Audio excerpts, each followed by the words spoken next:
Welcome to S institute. आज का हमारा टॉपिक है डायमेंशनल एनालिसिस। अब डायमेंशनल एनालिसिस होता क्या है कि ये एक तरीके का हमारा प्रैक्टिस है जो हम लोग फिजिकल क्वांटिटीज़ हैं उनके फिजिकल क्वांटिटीज़ को उनके physical dimension of physical quantities को आइडेंटिफाई करने का एक तरीका है हमारा डायमेंशनल एनालिसिस। बोलने का मतलब ये है कि प्रैक्टिस ऑफ चेकिंग रिलेशंस, मतलब हम लोग जो इसमें ये प्रैक्टिस करते हैं कि हम लोग जो भी रिलेशन है फिजिकल क्वांटिटी और उनके डायमेंशन ऑफ फिजिकल क्वांटिटीज के बीच में हम लोग क्या है उनका रिलेशन आइडेंटिफाई करते हैं। यही हमारा क्या कहलाता है, डायमेंशनल एनालिसिस। भौतिक राशियों की आयामों की पहचान करके भौतिक राशियों के बीच यानी उनके बीच के संबंध यानी उनके बीच के रिलेशन को हम लोग क्या करते हैं, आइडेंटिफाई करते हैं थ्रू सम प्रैक्टिस। क्या प्रैक्टिस करते हैं, जैसे कि आपको फिजिकल क्वांटिटी और उसके डायमेंशंस को हम लोग क्या है आइडेंटिफाई करेंगे अपना डायमेंशनल एनालिसिस में। ठीक है, तो यही बोलता है कि भौतिक राशियों के आयाम की पहचान करके राशियों के बीच संबंधों की जांच करने का अभ्यास को ही हम लोग क्या है, डायमेंशनल एनालिसिस कहते हैं। ठीक है, ये principle of homogeneity of dimensions यानी कि समानता के सिद्धांत पे क्या है, ये काम करता है। बोलने का मतलब ये है कि हमारा कोई भी अगर इक्वेशन होगा, ठीक है, कोई भी इक्वेशन होगा तो वो क्या है कि दोनों की तरफ से इसका डायमेंशन या इसका डायमेंशनल इक्वेशन जो है वो दोनों तरफ से समान यानी सेम रहेगा। ठीक है, अच्छा, अब ये बोलने का मतलब क्या है कि फिजिकल क्वांटिटीज को हम लोग क्या उनके डायमेंशन के फिजिकल क्वांटिटी से आइडेंटिफाई या प्रैक्टिस कर रहे हैं। बोलने का मतलब ये है कि जैसे लेंथ है तो लेंथ को हम लोग किससे डिनोट कर रहे हैं, यार उसका डिनोटेशंस क्या दिखा रहे हैं, मास का क्या डिनोटेशन दिखा रहा है। जैसे कि हम लोगों ने एसआई की फिजिकल क्वांटिटीज वगैरह पढ़े हैं ना, तो उसी का ही हम लोग एक स्टेप आगे जाके कि इनके जो लेंथ है, जो हमारा फिजिकल क्वांटिटी और उसके डायमेंशन के बीच में क्या रिलेशन है, यही हम लोग इसमें आइडेंटिफाई करेंगे। ठीक है, तो ये हो गया। यहाँ पे भी वही मैंने लिख दिया है कि dimension of each term of dimensional equation on both side should be same. ठीक है, तो ये हमारा क्या होता है, principle of homogeneity of dimensions होता है, यानी समानता का सिद्धांत। ठीक है, तो इसमें सबसे पहले मैंने एक नोट डाला है। इसमें क्या होता है, एक चीज ये बोल रहा है कि डायमेंशनली करेक्ट इक्वेशन में नॉट फिजिकली करेक्ट, मतलब ये फिजिकली हो सकता है करेक्ट ना हो, बट इसका जो but a physical correct equation is dimensionally correct. मतलब डायमेंशन इसमें देखना हम लोग जब आगे प्रैक्टिस करते जाएंगे तो हम लोगों को पता चलेगा कि अगर कोई भी इक्वेशन है, भले वो फिजिकली आपको करेक्ट दिखे ना दिखे, बट इसकी क्या है, डायमेंशनली देखना करेक्ट होगा ही।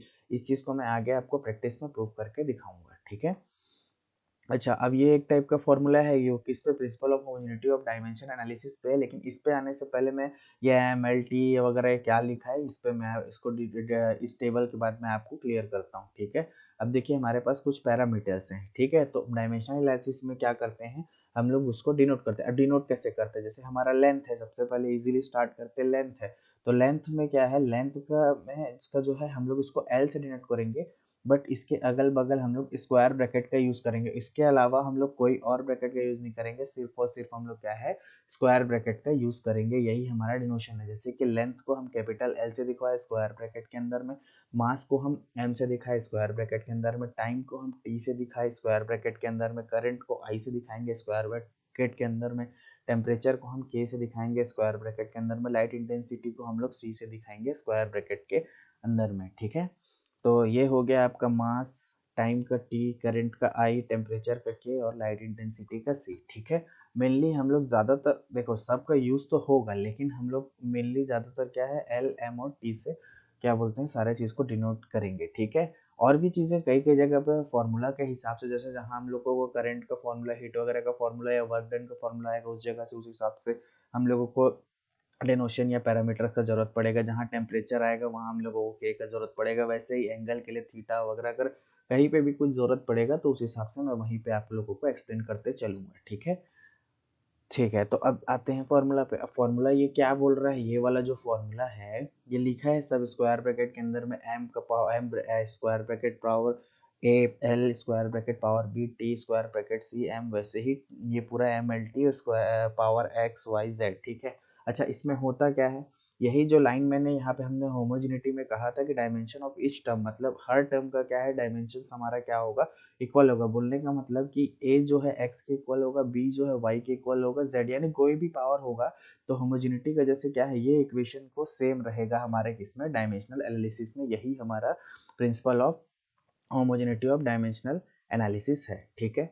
तो अब एक छोटा सा हम लोग क्या है इजी सा हम लोग फॉर्मूला ले लेते हैं, जिससे हम लोग कैसे डायमेंशनल एनालिसिस निकालेंगे इस बारे में पता चल जाएगा। तो ये तो हम लोग हमेशा बचपन से पढ़ रहे हैं, ठीक है, छोटे से 8-9 से। तो एरिया इज इक्वल टू क्या होता है, लेंथ इनटू ब्रेड्थ होता है, ठीक है। लेंथ का हम क्या लेते हैं, यूनिट मीटर लेते हैं, और ब्रेड्थ का भी यूनिट क्या मीटर लेते हैं, दोनों को मल्टीप्लाई करें तो एक्सपोनेंट से हमारा क्या हो जाता है, ये मीटर स्क्वायर हो जाता है, ठीक है। एक्सपोनेंट पावर वगैरह भी मैं मैथ्स के भी कुछ वीडियोस लाऊंगा बाद में, ठीक है। तो ये इस तरीके से क्या होगा, मीटर स्क्वायर होगा। तो इसको अब देखो, मीटर है यानी कि मीटर मीटर हम लोग को सिर्फ यहाँ पे लेंथ में ही हमारा काम चल रहा है, ना ही हम लोगों को यहाँ टेम्परेचर, ना ही हम लोगों को क्या है क्या चाहिए हम लोगों को, ना ही मास का कोई जरूरत है, ठीक है। तो मीटर मीटर के क्या हो गया, मीटर स्क्वायर हो गया। तो अब इसको लिखेंगे कैसे, area is equal to square bracket से स्टार्ट करना। मास के लिए हम m लिखे हैं, बट उसका पावर 0 लिए हैं क्योंकि यहाँ पे इसका हम लोग को कोई काम नहीं है, ठीक है। अब मीटर है तो मीटर मतलब लेंथ हो गया, तो लेंथ का हम लोगों ने l का स्क्वायर लिखा है, और टी हमारा क्या हो जाएगा, जरा यहाँ पे क्योंकि क्या हमारा टाइम का भी, सॉरी टी को मैंने टेम्परेचर बोल दिया होगा उसके लिए सॉरी, ये टी क्या है आपका, टाइम को डिनोट कर रहा है। तो यहाँ पे टी क्या है आपका, जीरो को डॉट मतलब यहाँ पे है नहीं, तो हम लोगों को इसको m और t की जरूरत नहीं, तो हम लोग इसको डायरेक्टली l का स्क्वायर ऐसे भी हम लोग लिख सकते हैं। तो ये क्या हो जाएगा आपका, a is equal to L square क्या हो जाएगा हमारा, इस तरीके से आपका डायमेंशनल एनालिसिस हो जाएगा, ठीक है। वैसे ही वॉल्यूम का ले लेते हैं, तो वॉल्यूम का लेंथ, ब्रेड्थ या विड्थ भी बोलते हैं इसे, मैंने ब्रेड्थ लिखा हुआ है, और हाइट, ठीक है। ये भी क्या होता है, L into B into H, और इनके यूनिट क्या होते हैं, मीटर मीटर मीटर, ठीक है, मीटर इंटू मीटर मीटर। तो हम लोग metre into metre into metre, तो इसको हम लोग क्या है मीटर क्यूब लिख लेंगे, ठीक है। उसके बाद क्या होगा, जैसे ही हमने लिखा, यहाँ पे भी हमारा मास और टाइम का कोई काम नहीं है, बट इसको एक बार क्या है, जैसे स्टेप वाइज हम लोग इसका आंसर का अगर क्वेश्चन में आता है तो इसको करेंगे, तो इसको शो जरूर करेंगे, ठीक है, कि m 0 है, t 0 है। तो वॉल्यूम में क्या है, सिर्फ लेंथ का काम है, ठीक है। तो यहाँ पे भी हम लोग क्या है, लेंथ का काम है, तो हम क्या करेंगे, वॉल्यूम इज इक्वल टू लिखा, हमने स्क्वायर ब्रैकेट लगाया, m के पावर 0, क्योंकि यहाँ पे मास का कोई काम नहीं है। अब देखिए ये मीटर है, तो मतलब हमारा लेंथ से यहाँ पे काम है, तो लेंथ से हमारा रिलेशन, तो लेंथ का हम l लिख देंगे, ठीक है, ये जो हमने लिखा हुआ है। और यहाँ पे कितने की पावर है, 3 की, तो हम लोग यहाँ क्या है आपका 3 का पावर लगा देंगे, तो ये l क्यूब हो जाएगा। t हो गया, t का पावर 0, यानी t हो गया टाइम, हमारा यहाँ पे कोई काम नहीं है, तो हम लोग इसको भी अगर हटा दें तो हमारा यहाँ पे आंसर आ जाएगा। अगर डायरेक्टली हम लोग इसको l का क्यूब भी ऐसे डायमेंशनल एनालिसिस में हम लोग इसको लिख सकते हैं, ठीक है। आगे इस पे हम लोग और कुछ फॉर्मूला पे प्रैक्टिस करेंगे, आज के लिए इतना ही रखते हैं। तब तक आप इस वीडियो को देखिए, शेयर कर दीजिएगा, ठीक है, और पसंद आए तो मुझे कमेंट में बताइएगा, ठीक है। तब तक के लिए मिलते हैं नेक्स्ट वीडियो में हम लोग, थैंक यू।